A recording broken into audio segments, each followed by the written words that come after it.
Tuhan bersamamu.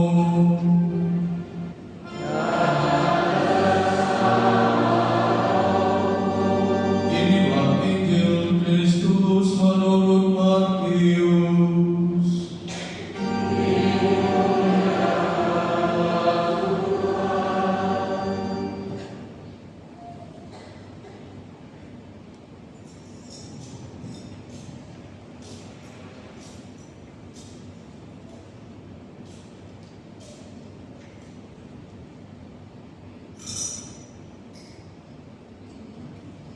Kita membaca Injil Matius bab 2 ayat 1 sampai dengan 12. Pada zaman pemerintahan Raja Herodes, sesudah Yesus dilahirkan di Betlehem di tanah Yudea, datanglah orang-orang Majus dari timur ke Yerusalem. Mereka bertanya-tanya, di manakah dia, Raja orang Yahudi yang baru dilahirkan itu? Kami telah melihat bintangnya di timur, dan kami datang untuk menyembah dia. Mendengar hal itu, terkejutlah Raja Herodes beserta seluruh Yerusalem. Lalu dikumpulkannya semua imam kepala dan ahli Taurat bangsa Yahudi. Kemudian dimintanya keterangan dari mereka di mana Mesias akan dilahirkan. Mereka berkata kepadanya, di Betlehem di tanah Yudea, karena demikianlah ada tertulis dalam kitab Nabi.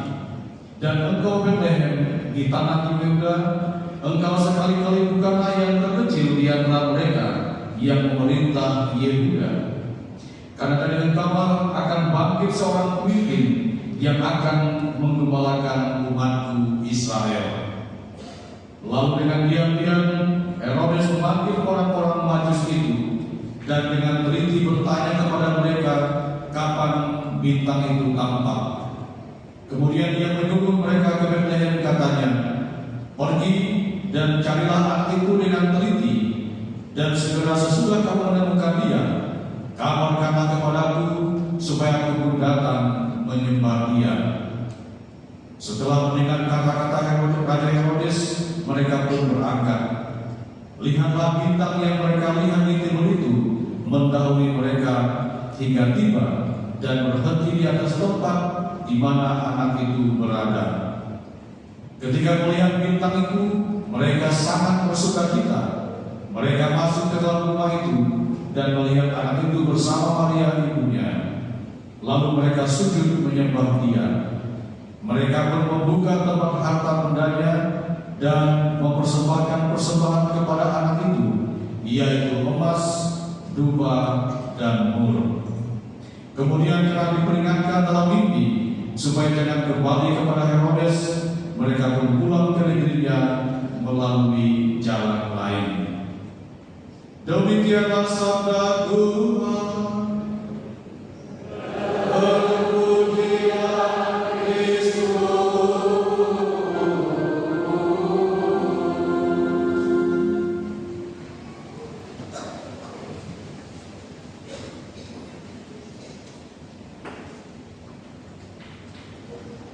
Bapak dan Ibu, saudari-saudara, kaum muda, remaja dan anak-anak yang terkasih, sekali lagi selamat sore. Salam kita semuanya. Hari ini kita merayakan Hari Raya Penampakan Tuhan. Penginjil mengingatkan kepada kita menampilkan 3 tokoh besar, yaitu 3 raja dari timur yang datang untuk menyembah Yesus. Siapa yang tahu 3 nama raja itu? Siapa?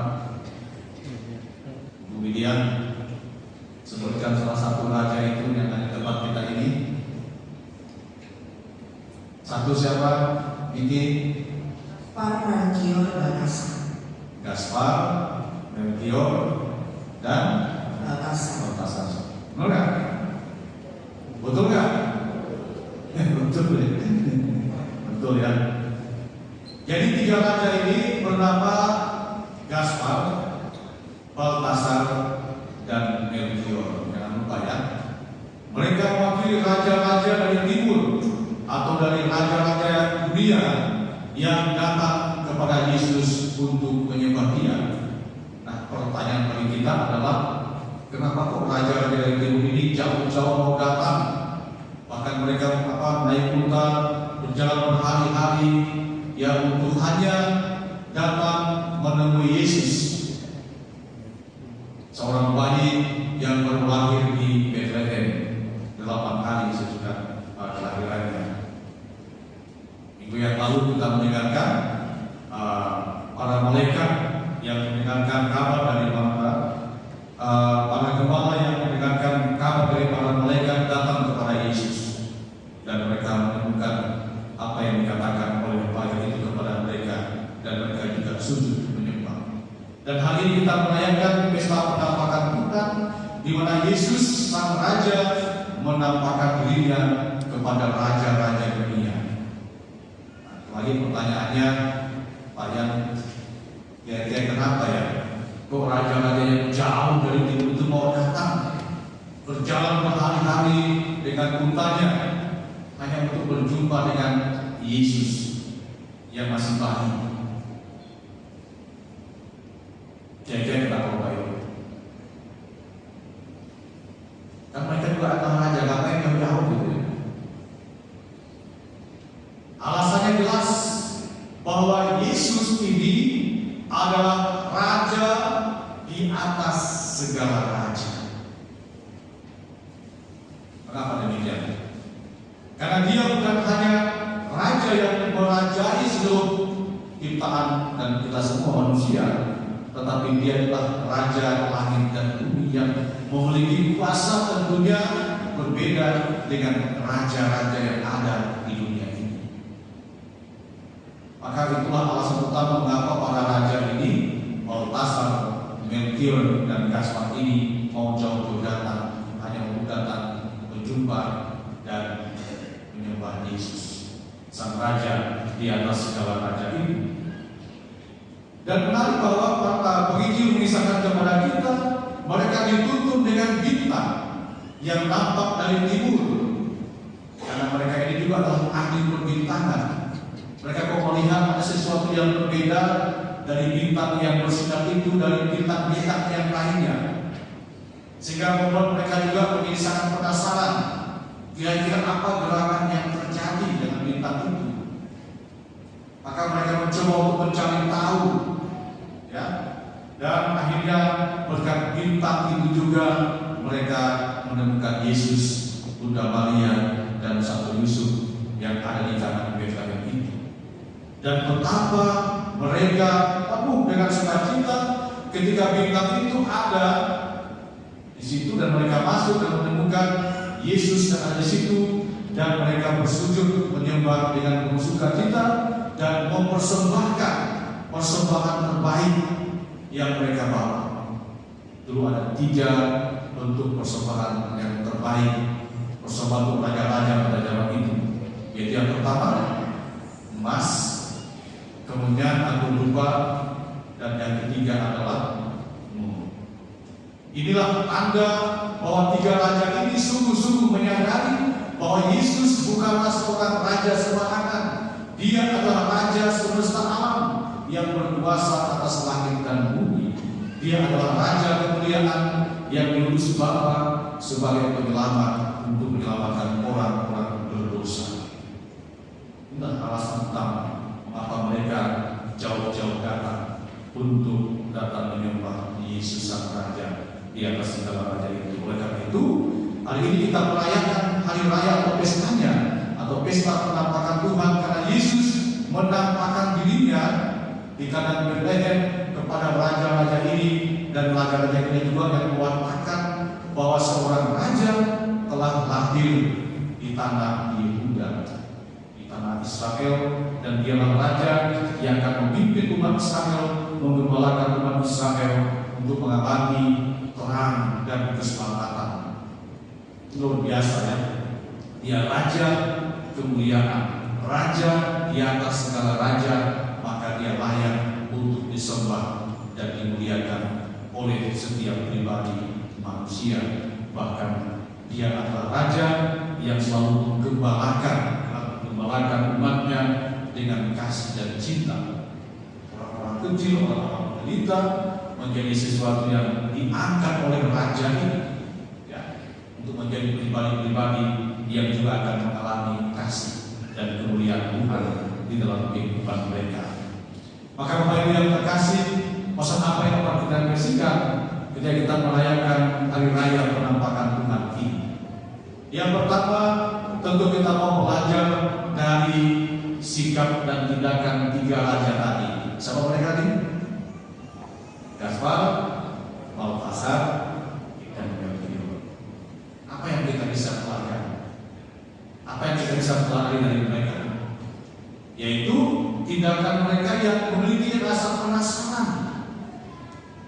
Ya, mereka melihat sesuatu yang agak aneh di perbintangan itu, dan mereka mencari dan menemukan, dan mereka berusaha menemukan Yesus. Maka kita pun sebagai orang-orang yang telah menjadi murid-murid Yesus, apakah kita dalam kehidupan kita selalu bersiap untuk menemukan Tuhan dalam kehidupan kita? Atau kita hanya cukup diam?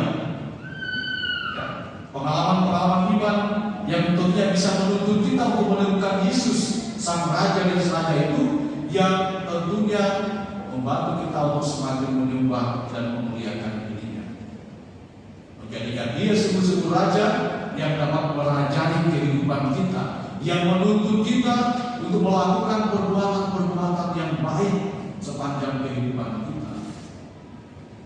Maka tahun jubileum, ya, tahun jubileum ini dengan mengangkat tema apa? Siapa yang tahu?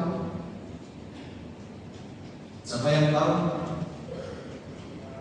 Temanya jubileum 2025, bersiaran pengharapan.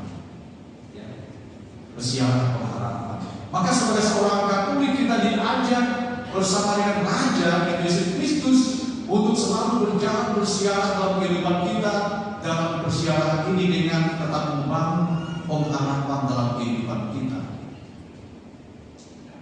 Tetap memiliki sebuah pengharapan, optimisme dan lain sebagainya untuk mencari dan menemukan Tuhan, supaya kita bisa menemukan rahmat dan berkat dalam kehidupan kita. Tahun jubileum atau tahun Yobel adalah tahun rahmat bagi kita. Maka mari kita selalu bersiaran mencari dan menemukan Tuhan dalam kehidupan kita tanpa henti, dengan segala tantangan-tantangan yang ada, supaya kita semakin mampu mengalami kasih dan rahmat serta berkat Tuhan dalam kehidupan kita. Sikap malas, acuh tak acuh, tidak peduli mengisi sesuatu yang perlu kita sediakan dalam kehidupan kita. Dan juga adas dari KAD tahun ini, supaya kita semakin peduli, ya, terhadap memberikan perhatian terhadap mereka yang lemah dan miskin. Maka di tahun rahmat ini, tahun Yobel ini, kita juga harus bertindak, bersikap untuk selalu peduli terhadap orang-orang yang lemah, orang-orang yang miskin, orang-orang yang tak berdaya dalam kehidupan kita. Jangan sampai kita menjadi orang-orang yang menindas orang-orang lemah, menindas orang-orang miskin, menindas orang-orang yang tak berdaya.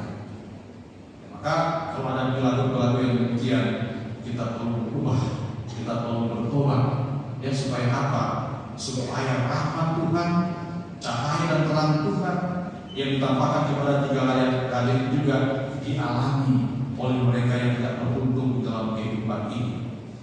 Maka mari kita berdoa dalam perayaan kasih ini, agar pesta penampakan Tuhan hari ini sungguh-sungguh semakin memampukan kita untuk semakin hari demi hari mampu berbuat baik, mampu menunjukkan wajah Allah kepada mereka yang kecil dan menderita. Supaya apa? Supaya mereka juga mengalami tahun Yobel ini. Dan oleh karena itu juga kita perlu untuk senantiasa bertobat. Dan bukan hanya kita ada tahun rahmat, tapi tahun Yobel ini juga hanya kita untuk bertobat dari perbuatan-perbuatan kita yang tidak sesuai dengan kehendak Allah. Utama sikap dan tindakan kita yang tidak peduli terhadap mereka yang kurang beruntung dalam kehidupan mereka. Semoga hidup kita, keluarga kita, komunitas kita senantiasa dirahmati dan diberkati oleh Allah yang Maha Kuasa. Semoga demikian. Amin.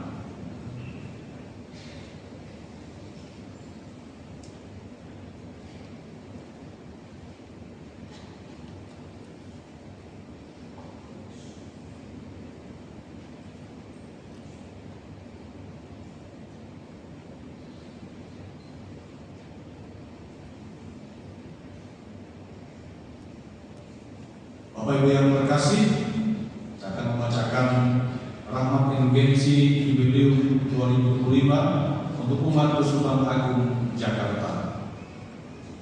Saudara, indulgensi yang merupakan penghapusan hukuman-hukuman sementara untuk dosa-dosa yang kesalahannya sudah diampuni adalah sarana untuk menemukan kembali sifat tak terbatas dari kerahiman Allah sebagai ungkapan kepenuhan pengampunan Allah yang tidak mengenal batas.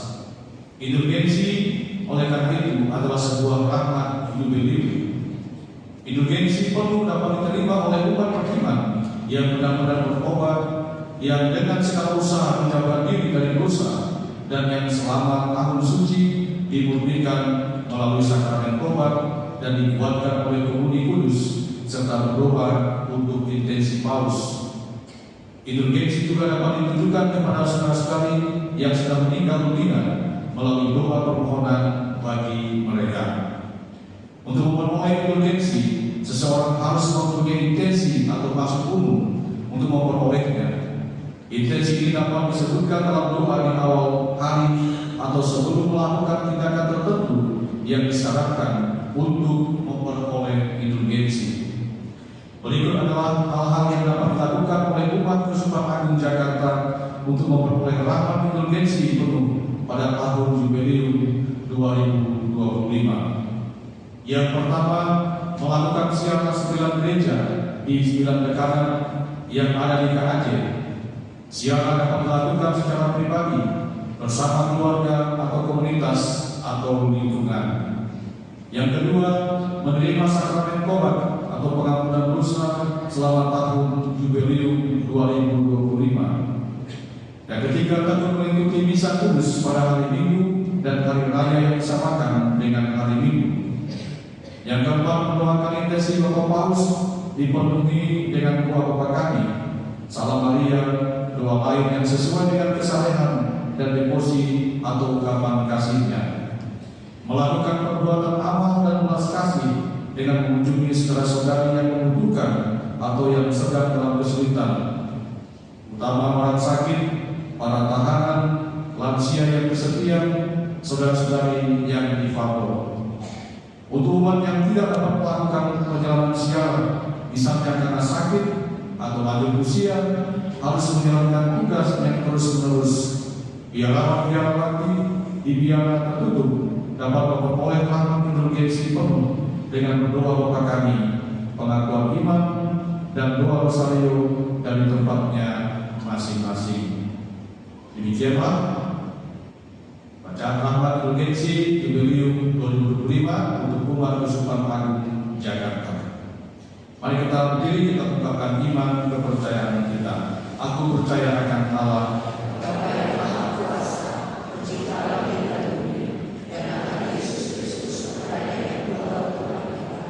yang dikandung oleh Roh Kudus dan dikandung oleh Maria, yang menderita sengsara dalam pengalaman Yesus Kristus, disalibkan wafat dan dimakamkan, yang turun ke tempat kematian pada hari yang kelihatan dan dalam mati, yang naik surga bersama pada kuasa dan kemudian diangkat dalam kehidupan hidupnya.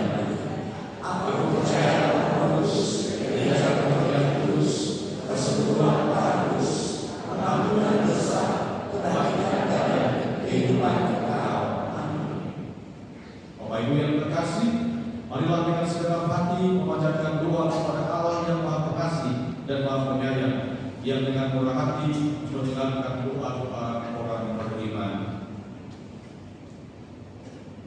Bagi para misionaris di seluruh dunia, semoga Allah Bapa Maha Kudus mencurahkan Roh Kudus kepada para misionaris agar mereka sungguh mampu mewartakan kabar sukacita keselamatan dengan iman yang teguh pengharapan yang tak pernah habis, serta kasih yang menyala-nyala, hingga akhirnya menghasilkan buah berlimpah sesuai kehendaknya. Marilah kita mohon. Kabulkanlah doa kami ya Tuhan. Bagi para pejabat pemerintahan, semoga Allah Bapa Maha Bijaksana menerangi hati dan diri para pejabat pemerintahan, sehingga mereka semakin menyadari bahwa jabatan yang mereka miliki adalah tugas keputusan untuk mengabdi masyarakat. Marilah kita mohon. Kabulkanlah doa kami ya Tuhan. Bagi mereka yang diam-diam meninggalkan gereja, semoga Allah Bapa Maha Rahim menuntun mereka kembali ke arah bintang keselamatan yang sejati, Tuhan Yesus Kristus sendiri, yang bersinar pada jiwa-jiwa sederhana, yakni para saksi Injilnya. Semoga kita pun semakin tergerak untuk hidup yang lebih sesuai dengan Injil, sehingga menjadi cahaya bintang bagi mereka. Marilah kita mohon. Kabulkanlah doa kami ya Tuhan. Bagi kita di sekitar altar ini, semoga di tengah zaman yang kian cepat berubah dan penuh tantangan ini, kita tergerak untuk berani terlibat berbagi berkat, memperjuangkan kebenaran Injil sebagaimana para sarjana mencari cahaya yang membawa penyelamat kami. Marilah kita mohon. Kabulkanlah doa kami ya Tuhan. Bapak yang Maha Baik, kami juga ingin menyampaikan doa-doa umat beriman yang kami sampaikan melalui perayaan Ekaristi ini bersama dengan Laurentius Ricci yang bersyukur atas terkabulnya novena Tiga Kali Sama Maria untuk pencapaian target pada akhir tahun 2024. Bersama dengan Jeremia mohonkan hikmat untuk menentukan harga penyewaan rumah dan membuat keluarganya makin dekat bersama dengan Tuhan. Bersama dengan Leonardo mohonkan rahmat dan berkat pembelian rumah Pantai Mutiara dan sewa apartemen Kemayoran dapat berlangsung dengan baik dan cepat serta lancar pada awal tahun 2025 ini. Bersama dengan Karwin, semoga kita berdoa semoga penjualan kapal dapat berhasil dengan lancar dan sukses, dan semoga dia adalah jawaban dari doa-doanya. Bersama dengan Michelle yang mohon rahmat kesembuhan dari sakit artritis dan juga asam urat yang diderita oleh Michelle Karisa. Bersama dengan dia Faustina yang mohon penyertaan Tuhan dan rahmat penyembuhan untuk Pedro Tumpal Narumat Kalonde yang hari ini sering mengalami sesak napas dan juga masalah peredaran darahnya. Semoga Kudus senantiasa menganugerahkan rahmat kesembuhan padanya. Kita juga mohon rahmat dan berkat serta penyertaan Tuhan untuk Trian Trisanto yang akan berobat minggu depan. Semoga Tuhan menyembuhkan segala penyakitnya. Marilah kita mohon. Kabulkanlah doa kami ya Tuhan. Tuhan anugerahkan juga rahmat, ketentraman, keselamatan, dan kebahagiaan kekal di surga untuk arwah Bapak Thomas Sudroto yang telah dipanggil menghadap kehadiratmu 15 tahun yang lalu, dan juga almarhum Ibu Sylvia Susana Wahyudi Sudroto yang telah dipanggil 5 tahun yang lalu. Juga saya kau menganugerahkan rahmat keselamatan dan ketentraman jiwa serta kebahagiaan abadi surga untuk arwah Bapak Yosef Kominggi, Mama Maria Jenny Desa, dan Oma Om Yudhio dan Buce Martinus. Juga untuk arwah Castro Suharjo, Rina Suharjo, Teddy Setiawan, dan Yohana Om Amoy. Dan juga untuk arwah Bapak Paulus Sukini serta arwah Oma Katrina Gula, Opa Vincentius Gite, Opa Markus Lydia, Opa Maria Bai, Mama Regina Nono, Om Robertus Bai, Martina Lali, Martina Ena, Bartolomeus Wegu, dan Agatha Wera. Marilah kita mohon. Allah Bapa di surga, sumber cahaya iman, kami bersyukur atas tanda-tanda cinta kasih yang telah kami terima. Namun kami mohon janganlah tinggalkan kami, tetapi siapkanlah kami untuk kebahagiaan tetap dalam membeli Kristus Yesus, Tuhan dan pengantara kami. Amin. Dilanjutkan dengan liturgi Ekaristi bagian kesiapan.